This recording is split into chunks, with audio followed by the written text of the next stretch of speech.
అన్నను 175కి 170 స్థానాలు గెలిపియాలా, 2 తమిళనాడులో 177 గెలిపియాలా, 25కి 25 పార్లమెంట్ స్థానాలు గెలిపియాలని నేను పనిచేస్తూ ఉంటే ఆంధ్రజ్యోతిలో వచ్చినటువంటి కథనం ఇది మా పార్టీకి డ్యామేజ్ జరిగేట్టుగా ఉన్నది. కాబట్టి దీని మీద ఒక చిన్న వీడియో విశ్లేషణ అయితే చేద్దామని అయితే ఈరోజు కంకణం కట్టుకున్నా.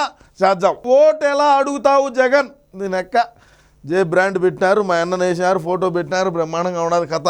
ఓటు ఎలా అడుగుతావు అంటే ఇప్పుడు నేను చెప్తా వినండి. ఓటు ఎలా అడుగుతాడు. మద్య నిషేధం విషయంలో గతంలో చెప్పిన మాటకు అనుగుణంగా మద్యం అమ్మకాలు క్రమంగా తగ్గిస్తూ వెళ్తాం, ఆదాయం తగ్గించుకుంటూ వెళ్తాం. 2024లో ఎన్నికల్లో ఓట్లు అడిగే సమయానికి ఖచ్చితంగా మద్యాన్ని 5 స్టార్ హోటళ్లకు మాత్రమే పరిమితం చేస్తాం. అలా చేసిన తర్వాతనే ఓట్లు అడుగుతామని మేనిఫెస్టోలో కూడా చెప్పాను. మేనిఫెస్టో నాకు ఖురాను, బైబిలు, భగవద్గీత లాంటిది అని మా అన్న అయితే చెప్పినాడు. నేను ఏమంటానంటే ఇప్పుడు మేము అధికారంలోకి వచ్చేదానికి అధికార దాహంతో సరే మేము ముఖ్యమంత్రిగా మేము ఆ సీట్లో కూర్చోవాలి కాబట్టి ఎన్నో చెప్పినాము. ఇప్పుడు మేము చేయలే. అయితే ఏం పెరుగుతారో, పెరిగేది ఏమన్నా ఉంటే 2024లో మీరు పెరగండి చూస్తాము. మరి మద్య నిషేధం అమలు చేశారా? 5 స్టార్ హోటల్కే మద్యం పరిమితం చేస్తానన్న జగన్ తన 5 ఇయర్స్ పాలనలో ఆ పని ఎలాగూ చేయలేకపోయారు. కనీసం బెల్ట్ షాపును కూడా తొలగించలేకపోయారు. మరి ఓటు ఎలా అడుగుతారు సీఎం సార్ అని చెప్పి ఆయన నిలదీశాడు. ఆంధ్రజ్యోతి అయినా మేము మద్యం షాపులు ఉన్నాయి, మా షాపులే అయ్యి ప్రపంచంలో ఎక్కడా కూడా ఓన్లీ నువ్వు డబ్బిచ్చే బాటలు తీసుకొని పోవాలనే కాన్సెప్ట్ లేదు. ఎక్కడైనా యూపీఐ వెళ్తుంది, ఆన్లైన్ ట్రాన్సాక్షన్ ఉంటుంది, క్రెడిట్ కార్డు, డెబిట్ కార్డు అన్ని యాక్సెస్లు ఉంటాయి. మా షాపుల్లో ఉండవు. ఆ లెక్క ఆడికి పోతుందంటే మేము చెప్పము.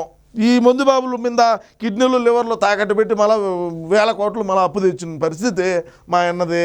గులకరాయితో గాయం చేయటం నేరమే కానీ 5 ఏళ్లలో మీరు చేసిన ఘోరాలన్నీ, తగిలిన గాయాలన్నీ, పోయిన ప్రాణాలన్నీ ఎన్నో పోతాయి. ఎంతమంది దళితులు చచ్చిపోయారో, ఎంతమంది బీసీ బిడ్డలు చచ్చిపోయారో, ఎంతమంది మైనార్టీలు చచ్చిపోయినారో, మా జే బ్రాండ్ దాకా ఎంతమంది పోయినారో అది కూడా చెప్పాలా, కామెంట్ రూపంలో తెలియజేయండి. అదేవిధంగా చూస్తే గులకరాయి గాయంపై వాపోతున్న జగన్ ఈ ప్రశ్నలకు సమాధానం చెబుతారా? మేము చెప్పాల్సిన అవసరం లేదు. మాకు ప్రజలు మద్దతు మాకు పుష్కలంగా ఉన్నది. మేము చేసినటువంటి లంగాలో పనులే మమ్మల్ని గెలిపిస్తాయి అని మా అన్న అయితే నమ్మకంగా ఉన్నాడు. ఏది ఏమైనప్పటికీ మీరు ఈ విధంగా రాసి మమ్మల్ని అయితే మీరు మింగపెట్టాలని ట్రై చేస్తున్నారు. ఏం వేశారు నేను జే బ్రాండ్ అని. అవును, మేమే తయారు చేసుకుంటున్నాము, ఓన్ ప్రొడక్షన్, 10 రూపాయలు డబ్బులు సంపాదించుకుంటున్నాడో వచ్చిన బాధ ఏంది ఇప్పుడని నేను అడిగితే అడుగుతా ఉండా. ఏది ఏమైనప్పటికీ మనం ఇచ్చినటువంటి 730 హామీల్లో ఏ ఒక 5 కూడా నెరవేర్చినప్పటికీ మనమే 175కి 170 స్థానాలు గెలుస్తామని చెప్పి మరొకసారి తెలియజేసుకుంటూ ప్రతి ఒక్కరు కూడా అన్నను గెలిపేయాలని కోరుకుంటూ నమస్కారం.